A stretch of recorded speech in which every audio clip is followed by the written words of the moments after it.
Welcome sa DRS 2.0. Fresh at nagbabagang happenings ba ang hanap mo? Mga padabarkads man yan o mga trending topics? Pues, sagutan natin yan.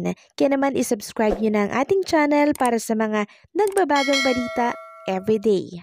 So ayun, welcome back again sa ating YouTube channel mga Kadabarkads. And for today's video, ang pag-uusapan natin ay tungkol sa mga importanteng kaganapan sa loob at sa labas ng Itbulaga.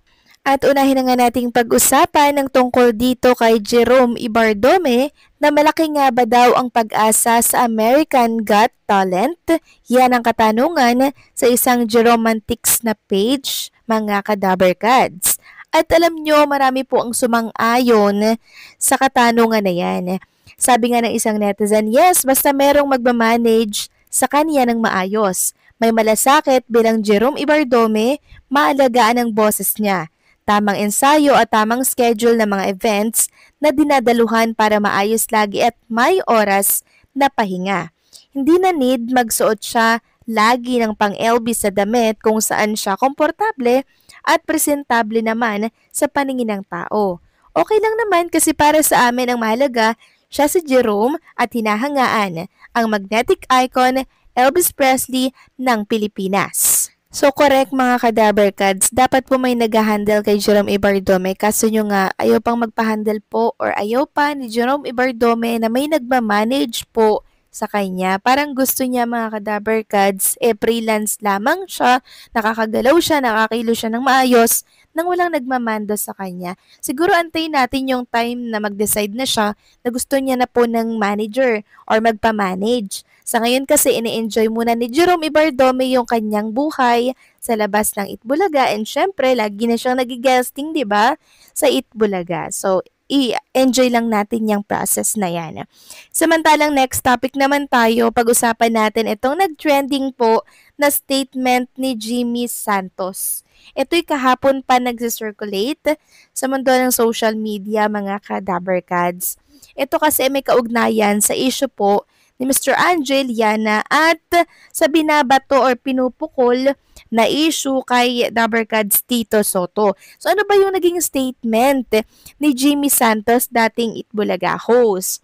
So sabi niya, ako kasi kaibigan ng hanap ko, hindi kaaway kasi ang kaaway madaling magbato ka lang ng isang bote sa kalye, away na yon.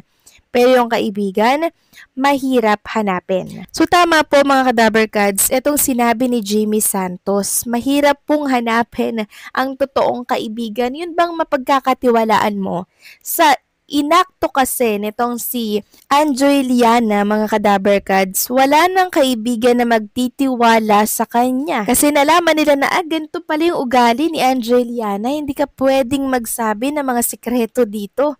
Kasi sa huli, ibubulgar ka niyan. So, pinakilala lang po ni Angeliana yung totoong kulay niya mga Kadabarkads sa buong sambayanan. Pinakilala niya kung sino siya.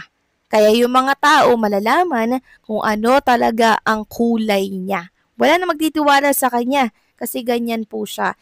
Tingnan nyo naman si Jimmy Santos. Wala, tahimik lang yan mga Kadabarkads. Kaya kung nyo mapapansin, pag may ganap ang Itbulaga, sumasideline siya doon, nakikita siya doon mga Kadabarkads kasi maganda ang relationship ni Jimmy Santos at sa TBJ at sa Dabarkads. Wala kayong masasabi kay Jimmy Santos. Mabait na tao ito unlike Angeliana mga Kadabarkads. At ito nga po mga Kadabarkads, ang kasunod ng mga pangbubuking ni Angeliana kay Tito Sotto. Ano yung susunod? For sure, inaabangan nyo po kung ano yung susunod na ganap. So, eto, may paglilinaw po, mga Kadabarkads. Itong si Angeliana, kaugnay ng isiniwalat niyang umano'y babae po ni Tito Sen. So, kinausap na po pala ni Tito Sotto itong si Angeliana, kinausap na rin po ni Bossing Vic Sotto, and syempre ni Maru Santos. So, ano po yung napag-usapan nila doon? So, narito po ang isang article, basahin natin. Sigalot sa pagitan ng Itbulaga host at ng pamunuan ng Tape Inc. ang ugat ng paglalabas ng mga nalalaman umano ng dating host ng noontime show na si Angeliana tungkol sa co-host noon at Senate President Tito Sotto. Sa isang panayam aniya noon, sinabi ni Anjo na batay sa pagkakaalam niya ay ang mga halusos ang may-ari ng Itbulaga, bagay na ikinagalit niya ng mga taga-Itbulaga sa kanya.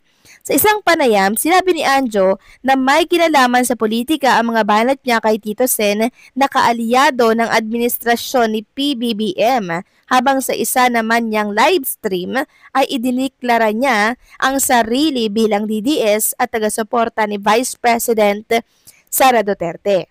Dito ay inatake umano siya ng mga basher na paniniwala niya ay mula sa kampo ng Itbulaga at ni Tito Sen. Nabwisit umano si Anjo sa trolls ng Senate President, kaya nagpakawala siya ng mga pasabog kaugnay dito. Sa isang panayam, nilinaw ni Anjo na bluff or pagbibiro lamang siya or nagbibiro lamang siya nang sabihing ilalabas niya ang mga nalalaman sa umano'y babae ni Tito Sen kung hindi siya titigilan ng trolls nito. Pagbabahagi rin ni Anjo, nag-usap sila ng mga nakababatang kapatid ni Tito Sen na sina Bossing Vic at Maro Soto, kung saan naging mainit niya ang pagpapalitan nila ng mensahe. Ngunit sa huli ay napagkasunduan nila na magkaroon ng ceasefire. Nagkasundo umano na wala nang sasabihin si Anjo Iliana tungkol kay Tito Sen at nilinaw niya sa mga kapatid nito na nambabluff o nagbibiro lamang siya. So ang nakausap pala niya mga Kadaberkads ay si Bossing Vic Soto and syempre si Maro Soto. So naging mainit pala yung pag-uusap nilang tatlo mga Kadaberkads, pero sa huli napagkasunduan na tumigil na lang si Anjo Iliana at wag nang maglabas pa ng kung ano-anong banat laban po kay Tito Soto. So nang bablap lang pala itong si Anjo Iliana. No, joke lang pala yun yung sinasabi niya na may babae daw si Tito Soto, na nagka-girlfriend daw si Tito Soto sa loob ng Itbulaga. Lahat yon ay pawang pambablap lang nitong si Anjo Iliana. Marami nagsasabi na bakit mo sasabihin yan kung pambablap lang yan, isang malinaw cybercrime case itong ginagawa nitong si Anjo Iliana. Actually, pwede nga pong magkaso si Tito Soto dito kay Anjo, lalo't higit wala naman palang katotohanan itong mga sinasabi niya, di po ba? Kaso nyo nga mga Kadaberkads, eto po si Tito Sen na ang pumili na manahimik na lang at wag na pong patulan itong mga pinagsasabi ni Mr. Anjo Iliana. So maging si Bossing Vic, si Maro Soto, hindi na rin po nakapagtimpi, no? Talagang kinausap na rin talaga itong si Anjo Iliana. So ayan, mabuti, tumigil po siya, nakinig po siya kay Bossing at kay Maro Soto. So kasi ang dami pong nagulantang talaga tawindang sa pasabog po nitong si Mr. Anjo Iliana. And hopefully hindi na nga siya magsalita ng mga patutsyada laban po dito kay Tito Soto. So anong sa inyo dito mga Kadaberkads? Agree ba kayo? Please comment down below.